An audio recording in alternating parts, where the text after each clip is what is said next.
Hello and welcome back to the Villa Filler podcast. I'm here as always with my good friend Dan Wiseman. Dan, Crystal Palace 4, Aston Villa 1. That is as humiliating as a defeat as I think we've had in a very long while. Before we get into that, mate, how are you doing? Yeah, well, I was doing pretty well until this evening, mate. Remember me saying on the last pod, like this win was the kind of real momentum gauger for Villa after what felt like a pretty positive, but before this game, I was really feeling that, 4 points from Liverpool at home, then Chelsea at home. I'll take that. That's a very, very respectable return considering, the draw against Ipswich that preceded it. Um, and I think we both kind of felt that this one was the real gauger. If Villa could go here and get another win, then the league form was really, really beginning to turn a corner. If we had any momentum up until now, that has killed it stone dead. And the worst part is we won't get the chance to put it right in the league for a while now because we have the FA Cup this weekend and then the Champions League next weekend. And so, yeah, and then we don't play for a weekend, so I think it's like the 8th of March or something like that until we next play in the league. So this will kind of be lingering over us until then. It's yeah, I won't say quite back to square one, but it does feel that all of the good work that we did in the week was undone pretty quickly. Yeah, our second full-on defeat of the season as well. If I take you back to the 3rd of November 2024, we rocked up to the Tottenham Hotspur Stadium and lost 4-1 in a game which I don't think the scoreline fairly reflects the performance at all. But on this occasion, I think it's fair to say it did, mate, and the numbers back it up. Crystal Palace scored 4 goals from an XG of 3.82 compared to Villa's 0.33. Contentious offside goal aside, which obviously won't have been included in that calculation, that is worrying. It's really worrying. And I think this is probably one of two, maybe three performances where I think, we've come on this podcast after the game and I'm really questioning the decisions that Unai Emery made in this game. I think Yeah. straight away, mate, it comes from the lineups. And, as the graphic read, it looked like Lamar was in the midfield. It looked like it was a Disasi Konsa centre back partnership. Obviously buzzing that Morgan was fit given the potential injury scare, but the obviously the team that stepped across the white line did not reflect what I just referenced at all. It was a back five, and I think it's probably the first time since we played maybe Tottenham Hotspur away 2 seasons ago we've actually played a back five. Certainly from start of a game, and it just kind of I'm baffled by it because I can understand wanting to nullify the threat of someone like Daniel Munoz and Ismail Assar, who has scored in every single Premier League appearance he's made against Aston Villa, by the way. Stat courtesy of AVFC Stato there. That is a ridiculous stat and was probably worth a fiver before the game, if we're being completely honest. Um, I don't think that I can understand, as I say, I can understand wanting to nullify the threat from Munoz and to a lesser extent Mitchell as well. I think, Palace's fullbacks are clearly quite dangerous, and Munoz has, I think, 4 goal involvements in his last 5 games. So I can totally understand that. But I don't think the answer to that was playing a back five and having Lamar as your outside left centre half with Luca Dean playing as a wing back, which we know that he's got a fantastic cross, loves to get forward. Defensively is our best uh, left back or left full back, I think is fair to say. I just don't think that was the right answer.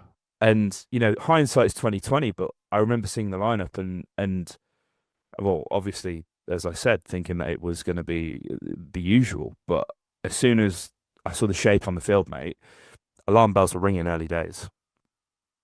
It's crazy, mate, considering like it it did feel like we'd just turned a corner Yep. and that momentum was starting to build. And if we want to try a new shape, let's maybe, the Friday game at home in the cup against championship opposition.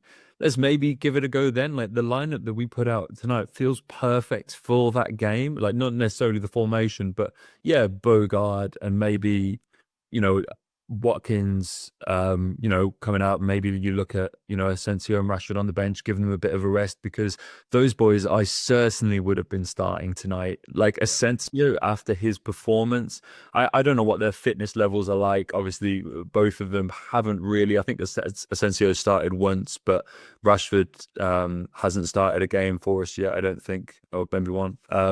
Whether there's kind of they're building them up, whatever it is, if there's fitness reasons there, I'll kind of hold my hands up. But the decision to bench them, that was my first thought. I'll admit it, before I even figured the five at the back thing out when I saw the team sheet was where are they? Because I don't know. I just felt that going into a really, really tricky away game, that actually those boys are what helped us to get over the line in the Chelsea game and help get us back into the Liverpool game.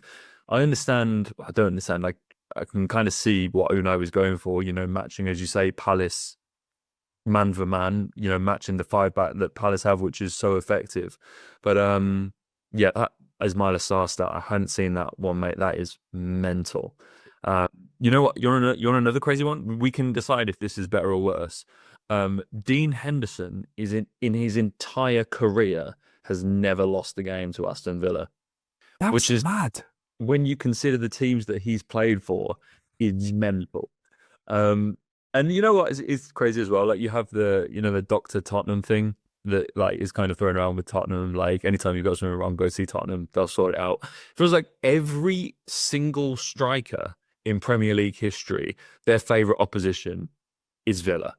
I feel like Lampard, even if he goes through some midfielders after that, it was the same with like Lampard and Gerrard. Mateta always seems to score against us. And if there's one thing that this game reminded me of, it's how great you think things that other clubs do are until they happen to you.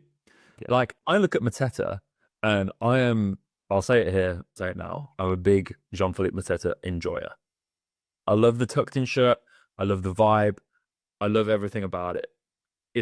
Until he's against, and then when the Wenger boys are playing, I go 3-1 down. He's, the whole boom thing when he kicks the corner flag. Yes, suddenly is not so funny. It's a bit like, when you're like at the pub with like a group of mates and you're like the banter's fine, you're all taking the piss out of each other, and then someone says something to you that maybe you're just like, oh, I think that crossed the line. That's not as funny anymore. It's Yeah. It's frustrating. It's frustrating. But Terry is one of them players. But again, to talk about things that keep bloody happening to Aston Villa.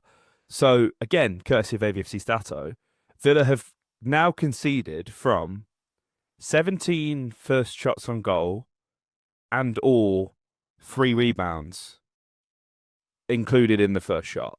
That's bloody ridiculous. That is mad. Like that is. I saw someone in the comments be like, I said this at work. I think they were on the comments to the last video. I can't remember where they're at. They were basically saying that they saw this and they were chatting to a mate who was a Spurs fan, and he just he just didn't believe what he was saying. So yeah, I had to fact check it. Like that, I don't think we've actually deeped how mental that stat is, mate. It's crazy. You're just starting games on the back foot constantly. And like this morning, you get the quotes from Emery's presser saying, "Oh yeah, I've been speaking to Emmy because we need to keep more clean sheets." Like, listen.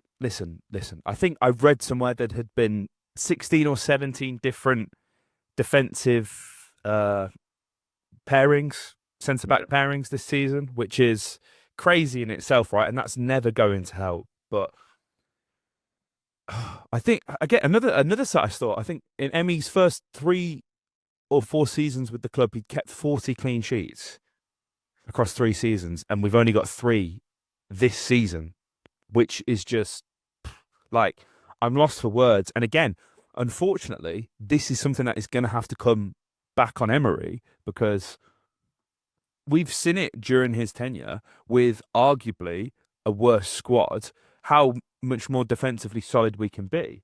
there's a small caveat to that, which was, I think arguably the best period was probably in his first sort of 6 to 8 months towards the end of the season when we were really sort of chasing down that Europa Conference League qualification, and the centre back pairing was Konsa and Mings.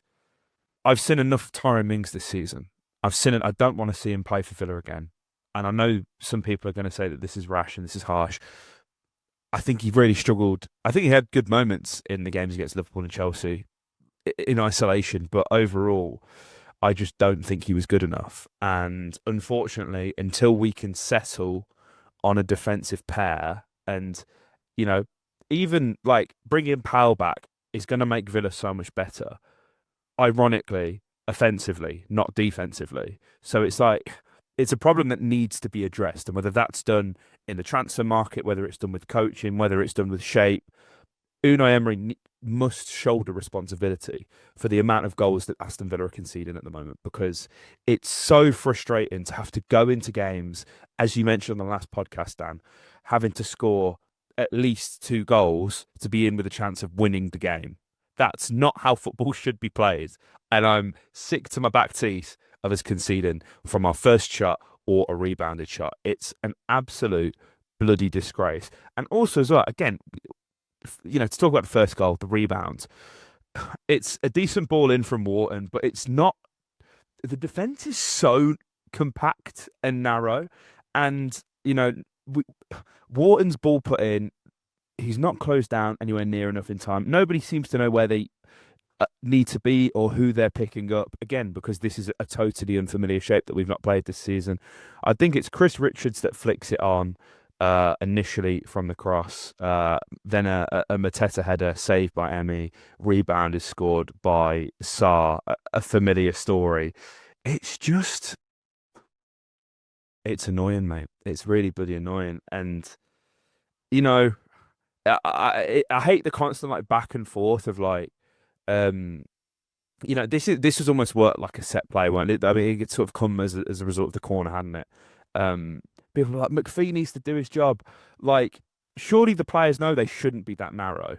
Sure, like, I mean, I know for a fact footballers are given specific individual instructions for games, for play, for certain moments. I can't imagine Austin McPhee telling any of these guys, by the way, guys, like, if somebody's going to put another cross in, let's just keep it really compact in the middle and leave all of those spaces on either wing where we've been conceding goals all season from other set plays. Do you know what I mean? Not that I've seen that much McPhee, sort of name blame gaming and all that kind of nonsense, but it's like the cycle, right? Villa concede. Was it from a set piece? Yes. Blame McPhee.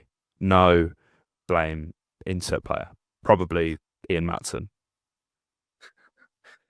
Yeah. Yeah. Oh man. Yeah, I do. I just can't. Look, the players definitely have to shoulder some responsibility. I think Unai, just some bizarre choices, and I'll chalk this one up to him, honestly. And you know what? Like, let's give the team its dues. We scored 2 offside goals, one a lot closer than the other in the first half, and then in the second half, there's a potential penalty shout with JJ. And so that's a disgrace, by the way. Yeah, we've seen those given, and with the Watkins one, it's just like, don't know. Yeah, so there's potentially 3 goals there that in a parallel universe could have gone Villa's ways tonight. They haven't, but what's crazy is if we'd had those 3 goals, we still only would have drawn 4-4. Yeah, it's mad. And so we really, really need to kind of look at this. I think even the first sub, obviously, Emmy aside, being Leon was just strange to me, because, like, again, Asensio and Rashford were, like, we've seen the impact those guys have had. And look, don't get me wrong, I actually think Bailey's been quite good off the bench. But still, if you're, like, looking across that bench for someone that you can hang your hat on who has shown instant impact and the ability to change games. I heard that no player since Marcus Rashford made his Villa debut has created more chances for us than he has. And then we go to Bailey first and foremost. Like, I don't know, man. Um, it's a shame because it's cast a cloud over Friday. Which look, when we're sat here, if we're, talking about that game, if we're through to a FA Cup quarterfinal, then, I'm sure, all will be hunky dory.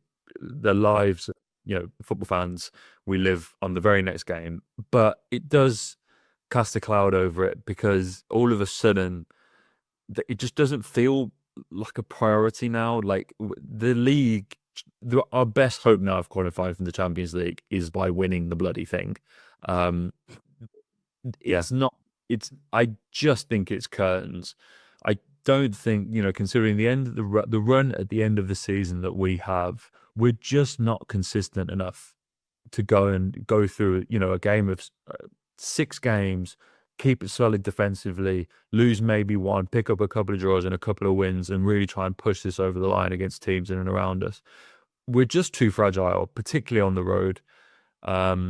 Is if we can get onto one of the back end Europa League, Conference League spots, and considering the success that we've had in the Champions League, if we can make a good push at the FA Cup, I still think this marks a really, really good season. But yeah, we have, and I don't know what this is. Like, if it's fatigue, I think we have the options there now. Maybe not defensively because of the injuries, but offensively, we have enough options in the front line to rotate and mitigate that. We just don't seem to be like Morgs. He had an amazing game, Yeah. but it's like off the back of a knee. I know it wasn't a serious knee injury, but like putting him out there again, like it's another game. You imagine that he's going to play Friday, and I know he's young, and I know that he can play a lot of games. But like when Asensio's just come there, it felt like maybe sit Morgs out, give him a breather, and look, like he was one of the few positives. So I'm always glad that we didn't. But we almost have the opportunities to rotate, and we're just not taking them. Like Daniel Marlon seems to like have been resigned to an impact sub of late. I don't get it. And as you say, mate, if we're going to play a 5 back, I think that suits Maatsen more. I don't know, man. It's just a really, really confusing night. So out of kilter from the Villa that we saw kind of earlier this week. And yeah, that defensive stuff, mate, is crazy. It really is. And I think, they were making a big point on TNT about how, we've collected more points from losing positions than any other team in the league. And they were kind of crediting, Villa's character and our resilience in games. And it's like, we have no choice. Like this is not a test of Villa's character. It almost shows how bad we are in the first. Like, of course, we should have the if we keep conceding inside the first 10 minutes of games or with an opponent's first shot on target, we should therefore expect that we have the best record in the league at picking up points because we basically start every game from 1-0 down. And when you do that, how are you supposed to qualify for the Champions League? It's not going to happen. It's really disappointing. It really is, mate. And I don't want to be all doom and gloom. I don't like doing it on this pod, but there's just so much about tonight that's not to like. Yeah, there's not absolutely, and this isn't the first time there's been a sort of potential Emi Martinez like injury scare and substitution. Robin Olsen comes in, and there was quite a funny story about this that BBC Football posted. Dan, when you worked at the BBC, did you work with Alex Howell? Yeah. Yeah, Alex is great. I've been interviewed by him a few times. I've seen him in press box. Alex is really good, and he was covering this game. And he had said that at half time, Palace bring kids on the pitch. They do like this kind of shootout challenge, and it's like a thing, right? It's like prize where it lies. Their version of that. And obviously, Emmy had come off at half time, so Robin Olsen was out warming up in the goal. And he refused to move from the goal, which they were going to do this penalty shootout challenge in.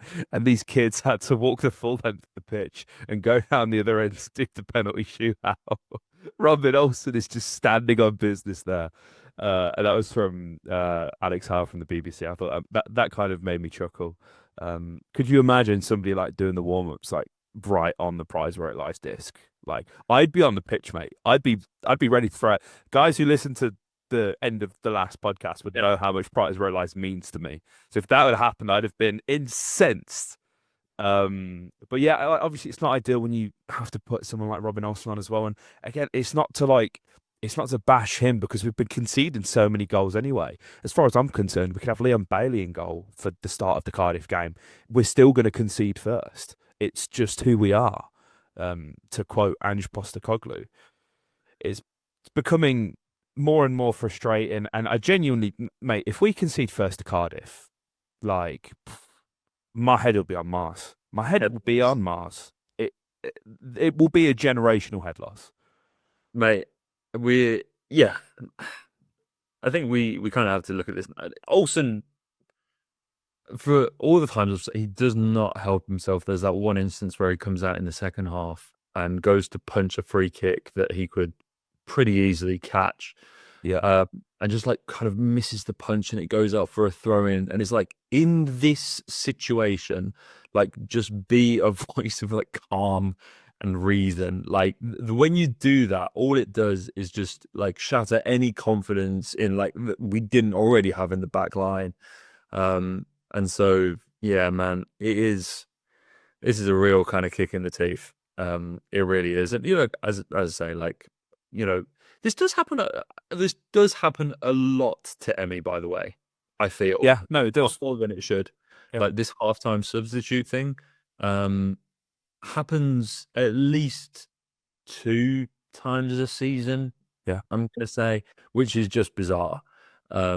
Whatever is going, like again, like it's just like, when it rains, it falls on the injuries front, I guess. But yeah, Ollie as well, doesn't look. He has these moments like the flying header against Liverpool, and you think, oh my god, amazing.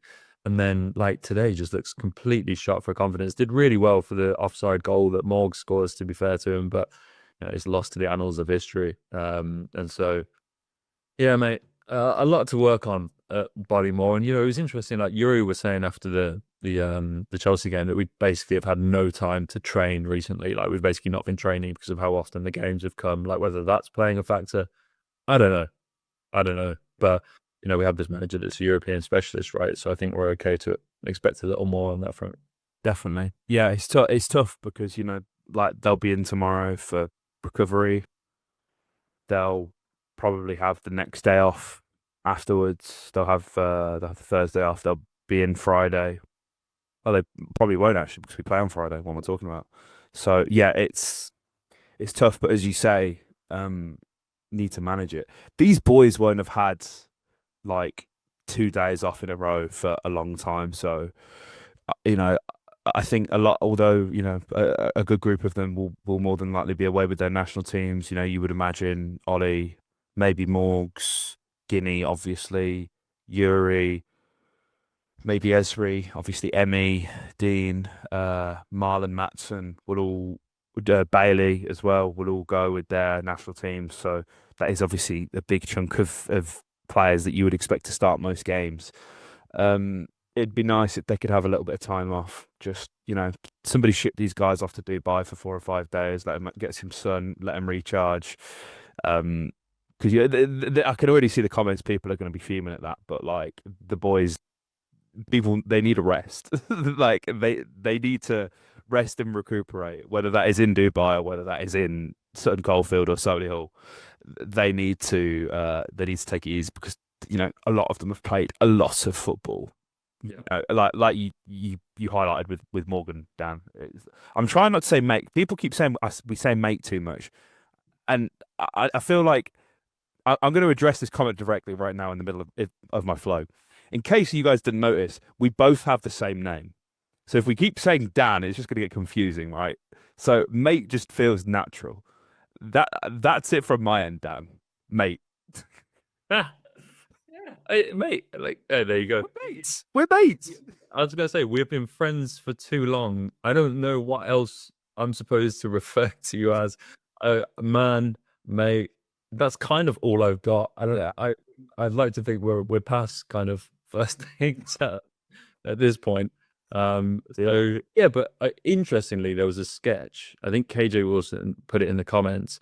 But there's a famous sketch from yesteryear about like this skit where they both say mate a bunch of times. And then, funnily enough, my dad also sent it to me. So shout out. yeah, absolutely. So yeah, it's definitely something that people have picked up on. But yeah, mate, I do this podcast with you. In moments like this, the friendship and the bond that we have is the only thing It's all we've got. I can get on this podcast and talk it through with anybody else. So yes, whilst I'm sure that yeah, I understand it might get a little bit knocking the points. It's the friendship that keeps me saying it. Like we're just two mates doing a Villa podcast, and as you say, at times that's all we have. All we have is each other. Yeah. But yeah, like you said before, I went on my massive tangent. Like Morgs needs a rest. Yeah. JJ's played a lot of football recently as well. Obviously, we're trying to get him back up to speed. So it's going to be interesting to see the team and how we set up against Cardiff, who are one of, if not the worst sides in the Championship this season. I think they're just outside of the relegation zone, but it's by like a point. Obviously, there's a couple of homecomings there in regards to Callum Chambers, who I just adore with all my heart. There's a few others. There's CR7, Anwar, and CR7, Callum Robinson 7. So man, bookies are gonna be making a killing off this game, aren't they? If there's ever a player that I wouldn't like, an opposition player that I wouldn't mind scoring against us, mate, it would be Anwar El Ghazi. I love the guy. He's had a tumultuous 18 months to 2 years, and he was sort of wrongfully, in my opinion, shown the door by Steven Gerrard. I refuse to even call him a manager. I would describe him as a dictator. And hopefully Anmar gets the reception he deserves. Obviously, in an ideal world, I don't want him to score, but if he does, I would be buzzing for him on a personal level. Especially if it was assisted by Callum Chambers. Wouldn't that be great? That's like the dream Villa podcast, like opposition goal, isn't it? Yeah, it is. It is. It will be nice. And look, on Friday, we're expected to go and get the win. Bruges away on Tuesday. We're going to line up with this back three against Bruges. Not a chance. That's not looking good, mate. And then, our next league game, we've got Brentford away. Yeah. Then Brighton away after that. We don't play a home league game at Villa Park until the 5th of April. It's the season's bloody over. I know. Yeah. And so, this is how important this game was. And I hate, we just ended on a really nice note there about Friday, and I've just brought the mood down again, mate. But this is why this game was so important, is because, we don't bring it back in the Premier League at Villa Park until the 5th of April. We've got one home game between now and April 19th in the league. And so, look, I know there's, when you're competing in the Champions League with a good draw and a good chance of getting through to the quarterfinals. I'm not saying Bruges will be easy, but I said in the last pod, it's as good as you're going to get in the last 16 in the Champions League. I do believe that. We just got to take them one game at a time, mate. That's all we can do. All we can do is take them one game at a time. And I think if we based how we felt about Villa's season after every game, we'd just be clinically insane, wouldn't we? We'd have the craziest mood swings. But it would be nice if we could just have a little bit of consistency. That would be delightful. But guys, let us know your thoughts in the comment section down below. What went wrong? Who was at fault?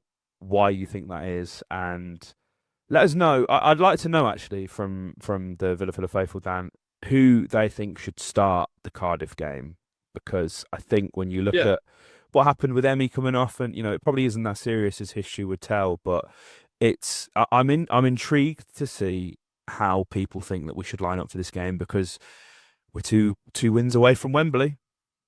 2 wins away from Wembley. So let us know in the comment section down below. And if you haven't already, comment, subscribe, and up the Villa.